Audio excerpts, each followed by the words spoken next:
My favorite. It's Judd's Hockey Show. Indeed, it is Judd's Hockey Show, in part because the Wild is back in action now. They played on Wednesday night in Chicago. We will get to that game. But let's first off, AJ Fredrickson, who joins me now. It's Declan on Wednesdays with Jesse Pierce, and of course, AJ predominantly the rest of the time does a fantastic job. Let's get to the storyline that I find to be intriguing for Friday night. And this is going to be a season in which I don't think there's going to be a ton of storylines at the X. There's not going to be a ton of big games there. But this is pretty cool. Marc-Andre Fleury, before the Wild hosts the Penguins on Friday at the X, is going to be honored on Marc-Andre Fleury night. First of all, for getting to 1,000 games played in goal in the National Hockey League, which is absolutely incredible. And then the second for securing his 552nd career win to move past Patrick Roy for the second most all-time among goaltenders. Both of those accomplishments done earlier this season. And so he's going to be honored against the team, of course, that drafted him first overall, against the team that he won Stanley Cups with. Pittsburgh, he's still got a bunch of friends there. Sidney Crosby, Chris Letang, a bunch of the old-timers who are still with Pittsburgh. I'm looking forward to this just because, AJ, again, this sort of continues on what we've discussed previously, but that's the fact that, yes, he is going to end up having spent a small time in his career here, but Marc-Andre Fleury, to see all of this, I know he doesn't necessarily enjoy it. He's a good guy, so I'm sure he appreciates it. Yeah. But, you're about to play a game. I'm guessing he's going to start in net, and they're honoring you beforehand. A lot of goalies don't like that. But it's very, very cool, in my opinion, to see a guy's career play out. And if he spent his whole career here, that would be awesome. But with the Pittsburgh people in town, I still think that this is a very special thing. Yeah, it's incredibly special. I mean, like you said, you have some guys that are skaters who maybe relish that moment a little bit more than others. They have that personality and they maybe play more to the crowd, so to speak. Goalies are just so weird. And I mean that in a nice way. Like they're just naturally weird people. I mean, heck, look at Flower, for instance. He thanks his post in both English and French because he doesn't know what they speak. He doesn't know where the steel is from, the iron is from. So he wants to make sure he touches all the bases possible. But so he's it seems like everything I've heard, he's a humble guy, but he kind of lets other people do the talking for him, if that makes sense. He's fantastic and everybody knows, and frankly, it's hard not to talk about how good he is, but you're never going to find him saying, wow, did you see how great I was tonight? That shutout, I was phenomenal. You see that save of the third period to save it? Wow. Everybody else is going to kind of give him the praise that is very well deserved. So those type of ceremonies, and we've talked about this before too, it's a once-in-a-lifetime type of ceremony, I think, for Wild fans to have the opportunity to watch, because a goalie does not become second all-time in NHL career wins every day, every year, every decade. It is very rarely. This is going to be probably the last time you see a guy get to this number. They just don't play as much as they used to. I saw Mika Kiprusoff. He's getting his number retired with the Flames here, and there was like an 8-year stretch where he played like 68 or more games in a season. That's incredible. And it used to be crazy.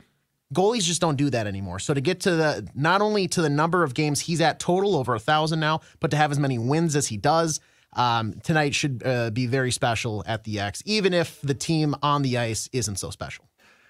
Yeah, let's get to that. So they came back from their break, which was 10 days when you combine the bye week and the All-Star game. And by the way, what we're seeing with these products now coming back is why I hate the bye week. I get the All-Star break. I have no problem with that, okay? But 10 days is too long. And now you're going to consolidate the schedule in March and April, and you're going to also have guys come back. And I know the TNT guys tried to say that after the first period in the Wild's 2-1 win against the Blackhawks was awful, that the last two periods were competitive. They were competitive, but it was not good. That game was the poster child for why this league does not need more expansion. And we're going to get two more teams. I guess they're going to go up in the next 5 years. They want to put in 2 more teams. They want to get to 34. You got Salt Lake City. I think Quebec's in the mix. Okay. Cincinnati is like put in. I don't know. I don't think that they're, because if you put a team in Cincinnati, you're going to steal from Columbus. But anyway, and that's already a tough time for them as is. And I know Bedard's out, but the Blackhawks are awful. It's just terrible. And the Wild didn't look much better than the Blackhawks. But that being said, I think the worst news, and it's a small thing in the big picture, I think the worst news coming back from the break is that Pat Maroon, who I think got hurt or aggravated a back problem against the Ducks in that brutal loss right before the bye started, Pat Maroon has undergone back surgery. He's out 4 to 6 weeks. He might start skating before the March 8th trade deadline, but he's not going to start playing. And my hope was that you could, perhaps get a 3rd round pick. You might get a 6th or 7th round pick now, because he could come back at some point for a playoff team. Yeah. And he's going to be an unrestricted free agent. But there's not a lot to peel off this bird as far as trying to make deadline trades. Pat Maroon was at least a piece, and I don't know that you can trade a guy at his age now with a back problem. Remember, Gus Nyquist was traded here while hurt, but he had a shoulder, and I'm pretty sure he was younger. So like this is a disappointment, because I thought, okay, get potentially a 3rd round pick. I don't know you're going to get a damn thing now. Yeah, and this is like if you're playing a game of chess, the Wild already, with all of the no move clauses and whatnot that they have scattered amongst their roster, they're starting with maybe 3 less pawns, only 1 bishop. They're starting with less pieces on the board. And now losing a guy like Pat Maroon with this surgery at his age, I mean, don't get me wrong, I think the name and just the veteran seasoning probably carries a little bit of weight amongst some front offices and probably in some locker rooms, but sure. It's not enough, like you're saying, to where you're going to get anything worthwhile. You're getting pocket change if you're moving him at all, because you're kind of just hoping that he's going to be ready to go for some sort of role towards the postseason. It's unfortunate. I mean,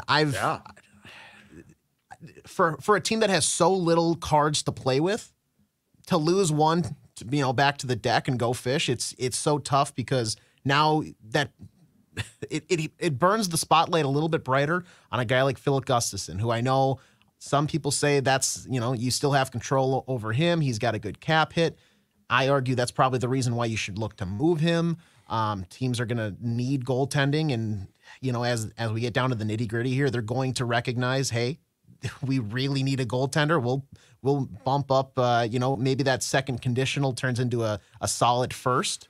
Mm-hmm. So, Pat Maroon probably removed fully from any sort of trade inklings, trade conversations. At his age, it's unfortunate for not only just for him, but also for the Wild franchise. Now, on the subject of Philip Gustafsson, who faced 1 shot, which I think came from 150 feet away by Nick Foligno in the first period against the Blackhawks. Actually, in the last 2 periods, he was outstanding. He played really, really well, allowed a Foligno goal. That was it.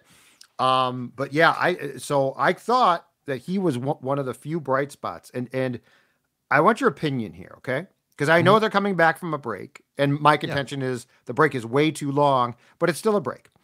And they all go to Turks and Caicos and drink beers and stuff. Mm-hmm. But they practice for 2 days, okay?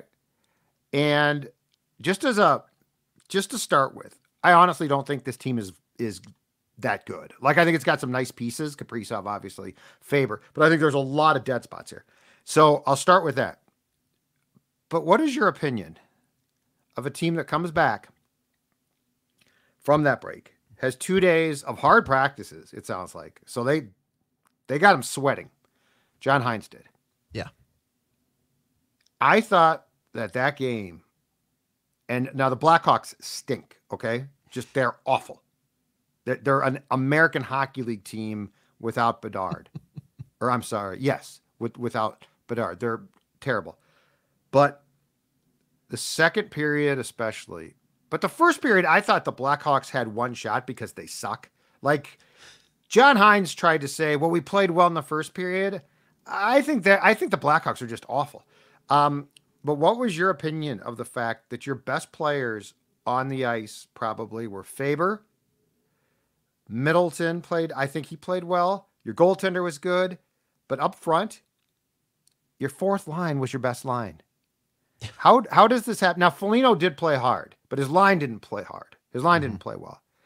But, much to my objection, AJ, they reunited Hartman with Kaprizov and Zuccarello, and that line, Hartman missed an empty net or a perfect pass set up for a goal. I don't know how he missed it.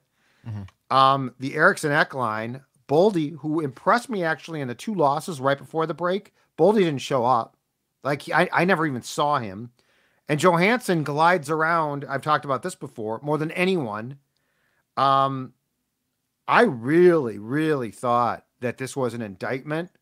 And the Wild is not as bad as they played. So what's your opinion of what I thought was, for the most part, far too much for a team that should be desperate, of a complete or way too many players giving a complete lack of effort? To your point about the lines, how they look, before I kind of share my thoughts on the play, let me run you through this. Yep. Last night, the line of Lettieri, Lucchini, and Duhaime led the way with on-ice expected goals for. So they were the most offensive prevalent line on the night. 0.811 expected goals for. So not quite 1, but for a fourth line, that's pretty damn good. Yes. Second, Kaprizov, Hartman, Zuccarello, 0.454 expected goals for. Foligno, Rossi, Gaudreau, 0.241. We can maybe talk about putting Rossi on the line with Foligno and Gaudreau at some point. But we come to the line of Matt Boldy, Joel Eriksson-Ek, and Marcus Johansson. 0.189 expected goals for. Countering that, 0.214 expected goals against. They were worse on the ice. And that's the entire time. That's with Ek out there. And I'm not faulting him. No. And I'm not going to pick on him. That shows you just how bad the bread of that sandwich is. The 2 guys on the wings, Matt Boldy and Marcus Johansson, non-existent. To your point is exactly right.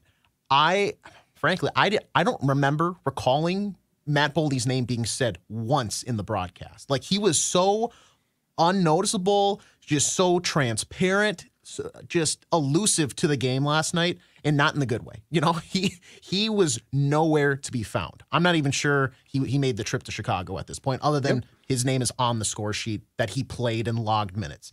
To have that break, you come back, you like you said, they made him sweat. They made him try to get back into some type of hockey form, which I know maybe can be tough, but these are professionals, so I want to expect you're going to be able to do that.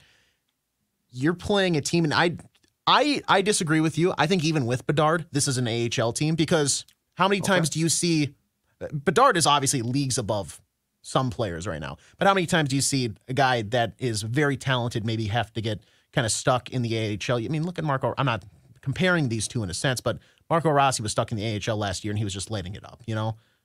A very good player, big impact, just on a very bad team. This Blackhawks team is atrocious. I found myself laughing at times. Oh, they're terrible. That final 4 minutes of them trying to tie the game up, no zone entry, errant passes everywhere. They're icing on their last chance up the rut. 100%. Just a hilarious hockey team. Comical. Like, it looks like an SNL skit out there for them. And you're going to expand this league. You're going to give us more players who don't belong in this league. Oh, it's just it's incredible. No, I agree with you. That win is so frustrating because of all the times that you're going to have a game where they maybe collapse at the end and they go to overtime and now a division opponent picks up that extra point. Oh, shucks. Of course, this is the time they don't do that. The time when the team that's below you, who just got the best player in the draft, a generational talent that is on their way to potentially getting another top-end talent with Macklin Celebrini. Oh, it's over. They're not playing at Wrigley Field next year not to have Macklin Celebrini. That pick is in. You can't tell me they're going to play the Winter Classic, which I bitched about on Wednesday's show. The Winter, you gave them a Winter Classic. The Blackhawks are going to be the first team in NHL history to play an entire 82 game regular season outdoors. It is incredible, and I know they've had a little bit of a break, but they deserved it at one time. Yeah, and what? Yes, Kane and Taves deserved it. You know what? Absolutely. Hate them all you want. Those were great teams. This team does not deserve to even walk outdoors around a rink. They are just so bad. That is the basketball equivalent of like the Detroit Pistons are going to be put on display. Like they're terrible. They're actively working against themselves. But right.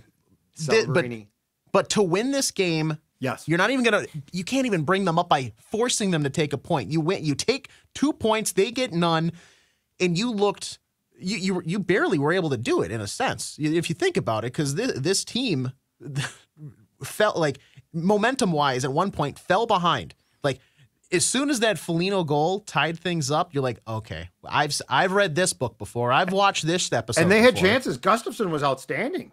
Yes, absolutely. But you're right. In the first period and the last part of the third, watching the Blackhawks was painful. That's why I didn't think that the Wild played particularly well in the first period. I just thought the Blackhawks you're exactly right. They couldn't enter the zone. Mm-hmm. When they did, they looked completely lost. Yes. That third period attempt to tie the game, how about the Lettieri block of the goal with his skate? Because the guy shot it right in. It's incredible. It's incredible. But so John Hines did one thing that I found intriguing. Yeah. Because I got to be honest. I think it was Michael Russo of The Athletic went on X. Well, hell no. He tweeted out the line combinations that we were going to see in that game on Tuesday, okay? Mm-hmm. Hartman between Kaprizov and Zuccarello. Eriksson Ek between Boldy and Johansson. Mm-hmm. Rossi between Foligno and Gaudreau. We'll talk about that in a second because I do want to talk about that. That's not allowable. And then Lucchini between Duhaime and Lettieri. Okay. I looked at that and I'm like, really? That's what you're coming back with? Like Hartman's going back up to the first line, but I'm sure they're desperate. They're like, we got to win. We got to win. Mm-hmm. It was so horse bleep by the third period. Here were your lines. Rossi with Zuccarello and Johansson. Now, I will say this. I have no respect for Johansson, but I do like the fact that Hines got his act together and put Rossi with skaters. Yes. Like what's he doing on a grind line? Mm. Hartman was put between Foligno on the left and Gaudreau. That's where he belongs. That's a third line. That line can grind things out. And then he also put Kaprizov with Eriksson Ek, and then I think Boldy was the right wing. At least I liked that more. Like if you're trying, because I didn't understand, like if you are trying to desperately win, which by the way, I don't think that you should be, but it's the Blackhawks, so you're probably accidentally going to win. Yeah. Moving Ryan Hartman up to the first line, a very weird move. But I have another thing too, and I think it's worth talking about, and I understand why they didn't play him, but the fact that they didn't play Declan Chisholm, the kid that they picked off waivers, he's 24 from the Jets. Now, he has played, by my count, in 8 games this season. 2 with the Jets, because he was scratched a ton, because the Jets miraculously have not had an injury on the blue line, and 6 in the American Hockey League. He went on vacation, I guess, during the bye week and break to Miami and didn't skate, because they don't skate during the break. And he doesn't play. So we get Goligoski and Merrill. Now, here's where I'm upset, but not upset. I want them to lose. I don't think winning does a damn thing. But if you think you're trying to win, like let's put ourselves in the shoes of Bill Guerin and probably just as importantly or more so John Hines, right? If you think you're trying to win, you're parading Goligoski and Merrill out there. What are you like? That concerns me for the future when you are better. When you have a chance to win. Yeah. Like, unless you're purposely sabotaging the team, which I could appreciate. If I found that they were, like, we really don't care about wins, I'm cool with that. But if these line combinations and that defensive and those two guys playing is really a strategy, I got to be honest, I'm questioning John Hines' strategy here. Yeah, it's very... And maybe you can shed some light on why Adam Beckman was also a healthy scratch. Because it was very surprising. That made zero sense to me because he has been shooting the lights out with the AHL squad, and then you bring him up a guy, and like you said, if the mentality here is we have to win this game, and we're 7 points out now 5 out from a playoff spot, and we need every single advantage, and blah blah blah. That's the guy to shake it up. So I don't know why he gets the call and then gets the seat. to Maryland Goligoski, though. These guys, I have been waiting to crown them as the second half MVPs because at a certain point, once you wave the white flag, they are the first couple names in the lineup card for the night, in my opinion. That is what it is. But if your mentality and what everybody, the lip service we've gotten is, we're not going to lie down and just take this. We're not done. We still have, we think we have the right squad here. We think we can maybe get a couple wins together. All we have to do is just get hot again, and we're right back in this, blah, blah, blah. If that is your mentality, why on earth are you playing Goligoski and Mermis? And I will say this. Merrill and Mermis, they recorded as a pairing last night 13 minutes and 5 seconds of on-ice time. They were the most defensively sound line, or I should say pairing out of the three. 0.16 expected goals against, whereas Goligoski and Bogosian 0.818, and Middleton Faber 0.396. That being said, that top line had 5 more minutes than everybody else, right, so that's to be expected. Yep. Mervis and Merrill last night, for the most part, the eye test at times I think failed them, but stat wise they actually did a solid job. Down the stretch here, though, if you have these final handful of games before you actually have to make a decision, if you have really told yourself in your heart of hearts that you are a team that can make a push for the playoffs, right? Chisholm has to be in. Chisholm has to be in. You don't pick this guy up with the intention of sitting him in the box, sitting him in the press box. Well, and I know he might not be set to play, but are you telling me a guy who is 24, and yes, he might be rusty, yes, okay? This is the but point. Are you telling me that guy is not preferable? God bless him. I'm sure he's a great dad and a great human being to John Merrill. And if that's how you think, how can I trust you in the future? This was not the offseason. It's not like he didn't skate for months. It was a week and a half. He went to Miami and had a margarita. He did not go he wasn't snowshoeing in the Alps. This is incredible. Why are we not playing the guy that, like you said, is 24 years old? He should be hungry, clamoring at the fact to get in an NHL lineup here, given his career track record, just lack of games. I'm sure he probably is. The decision making there baffles me. Chisholm should have been in the lineup, whether he had pneumonia or not. Right. Get him in. Those two baffle me, and the two playing Goose and Merrill baffle me. And putting Hartman back with the top line baffled me. And I'm glad that he, I will say this. It feels like John Hines is far quicker to pull the trigger on lines that he doesn't deem are working than Dean was. So I do like that. But, I'm sorry. Ryan Hartman should be on that third line. That is Ryan Hartman. He can grind it out. And the other thing is, if I'm Guerin, I don't care if he's not perfect because I think he works hard. Rossi needs to be top 6 all the time. Yeah. But that's not a debate. That's not up for discussion to me. Unless you're trying to teach him a lesson. And I will say this. This might be a hot take. Might not be. I don't really care. The Pittsburgh game tonight. There's a very solid chance I would have Matt Boldy sitting with us eating popcorn. Beckman's up. There's nobody on that fourth line who should be scratched. Every one of them deserves to play. Beckman's here. He needs a wake up. You can't. This guy, when in the Nashville loss and the Ducks loss, okay, I thought showed up, played well, but there've been periods where he hasn't. And then to pull that stunt in Chicago, which to me was like the poster child for the Turks and Caicos trip. I'd scratch him. I'd send a message right now. No more of this. Greenway back in the day. I mean, he's great now, but it's well past the point in time when he was here. Charlie Coyle, Hey, I'm gonna assert myself in these 2 games, but in this game, I had some real fun during my bye week. I'd scratch him.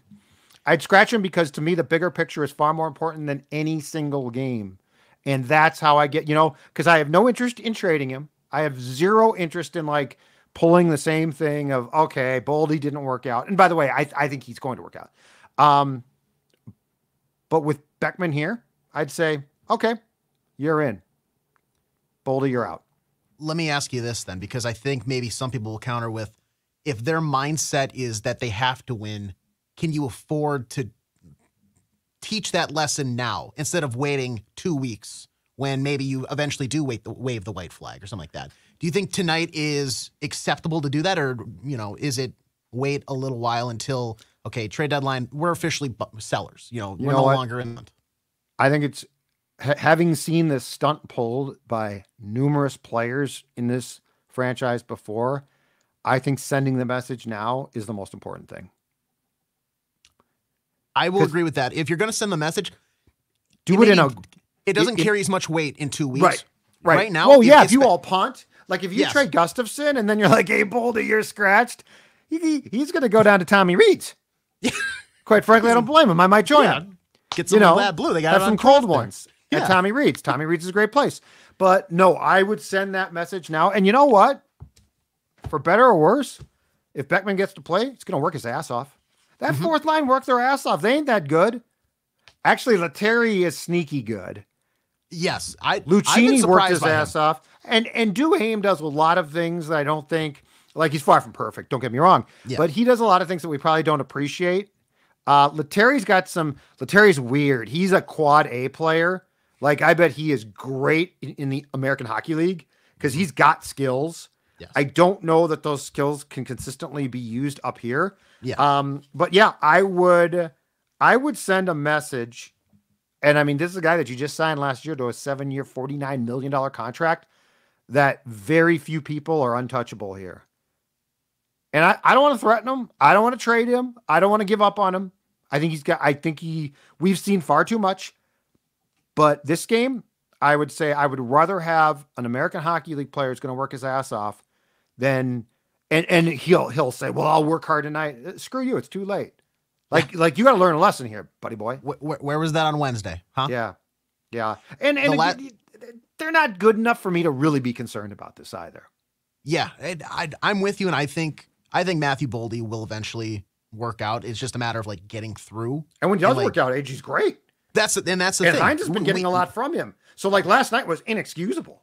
Yeah. And especially when you post a New York Giants boat picture like you did and come back and have that stinker of a performance, that I can see why you do want to send that message. Even though maybe I disagree about with their timing of it, because I think end of the day, he probably, when he's on his game, brings a lot more than Adam Beckman will. Oh, even God, yeah. 100%.